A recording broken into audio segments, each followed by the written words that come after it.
रसोई गैस की कीमत बढ़ने पर कांग्रेस ने बीजेपी को घेरा। कहा, मोदी सरकार ने राज्य में महंगाई की आंच तेज।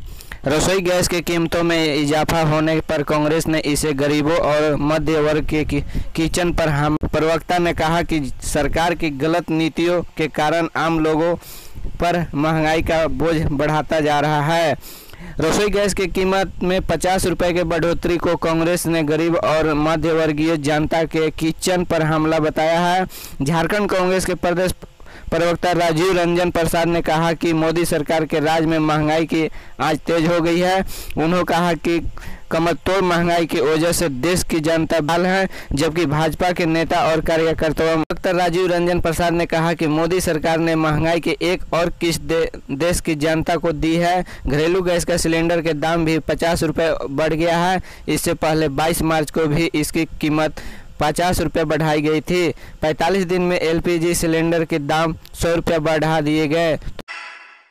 रामगढ़ में डूबने से इंजीनियरिंग कॉलेज के 3 छात्रों मौत। गर्मी की राहत के लिए नहा रहे थे तालाब में। झारखंड के रामगढ़ जिले में बोकारो मुख्य मार्ग के रुमंदा गांव के पास रविवार को सुबह तालाब में नहाने के दौरान डूबने से इंजीनियरिंग कॉलेज के 3 छात्रों की मौत हो गई। के लिए उतरे थे। तीनों छात्रों को तैरना नहीं आता था। इस वजह से तीनों छात्र तालाब में डूब गए। स्थानीय लोगों की सूचना पर मौके पर पहुंची राजरापा थाना पुलिस ने लोगों को मदद से शवों को तालाब से बाहर निकाला। पुलिस ने शवों को पोस्टमास्टर के लिए सदर अस्पताल रामगढ़ भेज दिया है। इधर तीनों छात्रों के डूबने की खबर मिलते ही आसपास के ग्रामीण तालाब के ओर दौड़े पड़े। स्थानीय लोगों के तीनों छात्रों के निकालने की पूरी कोशिश की, लेकिन काफ़ी देर हो चुकी थी। तीनों की मौत हो चुकी थी। इस दौरान देखते ही देखते तालाब के पास लोगों को भीड़ जमा हो गई। करीब आधा घंटा एक मन ठप रहा। वाहनों की लंबी कतार लगी गई। सूचना मिलते ही राजरापा थाना प्रभारी विपिन कुमार जवानों के साथ घटनास्थल पर माइनिंग लीज मामला चुनाव आयोग के जवाब देने के लिए और समय मांग सकते हैं सीएम। रांची चुनाव आयोग को 9A मामले में मुख्यमंत्री हेमंत सोरेन को नोटिस भेजा है और 10 मई का जवाब मांगे है। चुनाव आयोग का जवाब देंगे, इसकी तैयारी चल रही है। 10 मई का निर्धारित अवधि की जगह पर आयोग के जवाब दाखिल करने के लिए समय मांग सकते हैं। वजह है कि उनकी माता रूपी सोरेन बीमार हैं। उनका पूरा ध्यान अभी हैदराबाद में लगा हुआ है। सीएम के करीब सूत्रों ने कहा है कि चुनाव आयोग के समय लेने की तैयारी चल रही है। इसके लिए आयोग के समक्ष टाइम पिटीशन डाला जा सकता है। श्री सोरेन अपने वकील के माध्यम से टाइम पिटीशन भेजकर समय लेंगे। दूसरी ओर जवाब देने की तैयारी चल रही है। इधर चुनाव आयोग पर सबकी निगाहें लगी हुई है। आयोग का फैसला क्या होता है। झामू द्वारा इस मामले में विधि विषयों को राय ली जा रही है। बताया जा रहा है कि पार्टी में 1956 से लेकर 2006 और फिर 2020 के मामले में अध्ययन कराया है। गांव की राशन की दुकानों को लेकर सरकार का नया आदेश, किसानों को भी होगा फायदा। सरकारी केंद्रों पर गेहूं बेचने किसान नहीं आ रहे हैं। अब क्रय केंद्र किसानों के द्वारा जाएंगे। शासन देश के बाद गांव के सार्वजनिक स्थलों पर राशन की दुकानों पर गेहूं खरीदने की तैयारी है। ग्राम प्रधान और राशन विक्रेता गांवों को किसानों के बात करके विभागीय अफसरों को सूचना देंगे। जिस गांव का गेहूं बेचने की स्वीकृति किसानों को मिलेगी, वहां मोबाइल क्रय केंद्र पहुंचा जाएगा।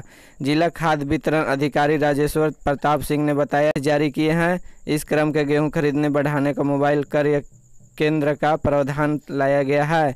इसके तहत क्रय केंद्र प्रभारी ग्रामीण क्षेत्र के उचित दर राशन विक्रेताओं को ग्राम प्रधानों से बात करेंगे और जिस गांव का गेहूं क्रय संभावना होगी वहां मोबाइल क्रय केंद्र बन जाएगा।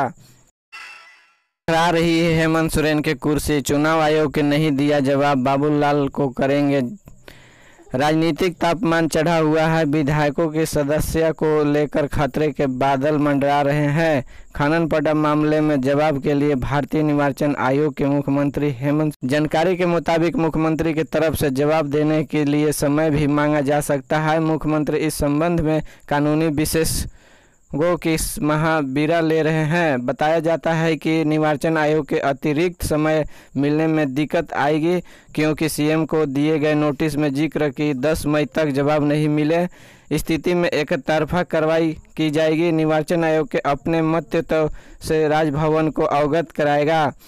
उधर स्पीकर न्यायाधिकरण के भाजपा विधायक दल के नेता बाबूलाल मरांडी के खिलाफ चल रहे हैं। तल बदल के मामले में सुनवाई की सोमवार को निर्धारित है। इस रांची झारखंड कांग्रेस प्रभारी अविनाश पांडे पर आचार संहिता उल्लंघन का मामला दर्ज। झारखंड के कांग्रेस प्रभारी अविनाश पांडे पर कोतवाली थाना में आचार संहिता उल्लंघन का मामला दर्ज किया गया है। यह मामला शहर अंचल सीओ अमित भगत के द्वारा कोतवाली थाना में दर्ज कराया है। पुलिस सीओ के दिए आवेदन पर धारा 188 आईपीसी और 130 रिप्रेजेंटेशन एक्ट के तहत मामला दर्ज करके आगे जांच में जुटी हुई है। सीओ अमित भगत कोतवाली थाना दिए आवेदन को लिखा है कि झारखंड कांग्रेस प्रदेश प्रभारी श्री अविनाश पांडे ने बीते 4 मई को बयान दिया था, इस कांग्रेस का प्रयास होगा कि पंचायत चुनाव में जीत कर आए प्रतिनिधियों को पार्टी में जगह दी जाएगी ताकि जनप्रतिनिधियों का अनुभव का उपयोग संगठन के मजबूती में किया जा सके। आवेदन में लिखा गया है कि इस तरह के कर दिया गया बयान प्रथम दृष्टया आदेश आचार संहिता का उल्लंघन माना गया है। भाजपा ने झारखंड सरकार के खिलाफ निकाली यात्रा, पुतला फूंक कर जताया रोष। जमशेदपुर राज्य में सत्ता संरक्षित भ्रष्टाचार के खिलाफ सूबे की मुख्य विपक्षी दल भाजपा आक्रमण होकर सड़क पर उतरे आई है। रविवार को झारखंड भाजपा के निर्देशन अनुसार भाजपा जमशेदपुर महानगर के सैकड़ों कार्यकर्ताओं ने राज्य के हेमंत सोरेन सरकार की शव यात्रा निकालकर विरोध दर्ज किया। भाजपा जमशेदपुर महानगर अध्यक्ष गुंजन यादव के नेतृत्व में कार्यकर्ताओं ने साक्षी स्थित जिला कार्यालय के तक सरकार विरोधी नारों के संग शव यात्रा निकालकर झारखंड सरकार का पुतला फूंका। इस दौरान कार्यकर्ताओं ने झारखंड सरकार हाय हाय आदि के नारे लगाकर आक्रोश व्यक्त किया। इस अवसर पर भाजपा महानगर अध्यक्ष गुंजन यादव ने कहा कि प्रदेश के हेमंत सरकार भ्रष्टाचार के नए कीर्तिमान स्थापित करने में लगी हुई है। पूरे प्रदेश के खनिज संपदाओं के खुली लूट मची हुई।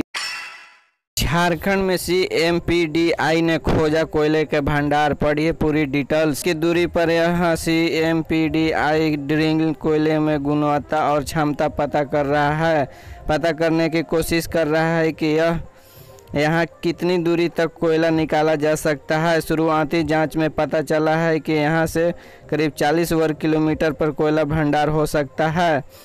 इसके लिए अलग अलग स्थान पर ड्रिलिंग की जाती है। कोयले में वास्तविक उत्पाद शुरू होने से पहले कोल इंडिया लिमिटेड के सहायक कंपनी CMPDI भूवैज्ञानिक और परियोजना का रिपोर्ट तैयार करती है। इसके लिए संसाधन और गुणवत्ता आकलन इंडिया JSI सबसे पहले इलाके में कोयले की संभावना की जानकारी देता है। CMPDI इसकी विस्तृत जानकारी जमा करता है। 400 मीटर की दूरी पर ड्रिलिंग की जाती है। कोयले और गैर कोयला निकाला जाता है। लोगों को मिलेगी गर्मी से राहत, 13 मई को बारिश होने के आसार। बारिश के कारण पारा पहले ही काफ़ी गिर चुका है। भीषण गर्मी के चलते लोगों का बुरा हाल था, लेकिन बारिश के बाद लोगों को काफ़ी राहत मिली है। मौसम विभाग के अनुसार अगले सप्ताह यानी 13 मई तक झारखंड के कई इलाकों के तेज बारिश की संभावना बनी हुई है। बताया जा रहा है कि 11 मई के करीब राज्य में दक्षिण पूर्वी, मध्य और उत्तरी पूर्व में बादल गरजने के साथ ही बिजली चमकने को लेकर चेतावनी जारी की गई है। बारिश के दौरान तेज हवा भी चलेगी, जिनकी गति 13 से 40 किलोमीटर प्रति घंटा रफ्तार रहेगी। 13 मई को हो सकती है बारिश। मौसम विभाग के द्वारा दी गई जानकारी के मुताबिक 13 मई तक इलाकों में बारिश होने की संभावना बनी हुई है, जिसमें बादल भी गरज सकते हैं। पिछले कुछ दिनों में हो रही बारिश के बाद झारखंड के लोगों को भीषण गर्मी से राहत मिली है। जिस तरह से दिन में तेज धूप के बाद शाम तक मौसम बदलाव देखने को मिलता है। 11वीं के परीक्षा में हिंदी के बदले बांटे विज्ञान के प्रश्न पत्र। झारखंड एकेडमिक काउंसिल द्वारा आयोजित 11वीं के बोर्ड की परीक्षा में भारी लापरवाही सामने आई है। शनिवार को हुई हिंदी के परीक्षा में जिला स्कूल में बने परीक्षा केंद्र पर शिक्षकों ने छात्रों के बीच साइंस का प्रश्न पत्र बांट दिया।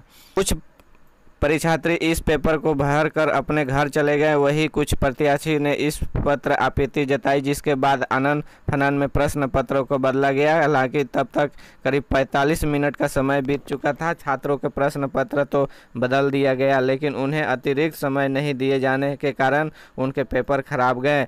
कुछ छात्रों ने बताया कि अतिरिक्त समय नहीं मिलने के कारण प्रश्नों का उत्तर सही तरीके से नहीं दे पाए। शिक्षक की गलती के कारण उनकी परीक्षा खराब हो गई है। इसका असर उनके रिजल्ट पर भी पड़ेगा। इस मामले में सेंटर सुपरिटेंडेंट जिला स्कूल का प्राचार्य दीपा चौधरी ने कहा कि शिक्षकों से चूक हुई है, जिस कारण बच्चों का हिंदी के जगह साइंस का पत्र दिया गया था। वहीं इस मामले में जैक अध्यक्ष डॉक्टर अनिल कुमार महतो ने कहा कि फिलहाल वे बाहर और मामले में जानकारी मिली है। रिपोर्ट मिलने के बाद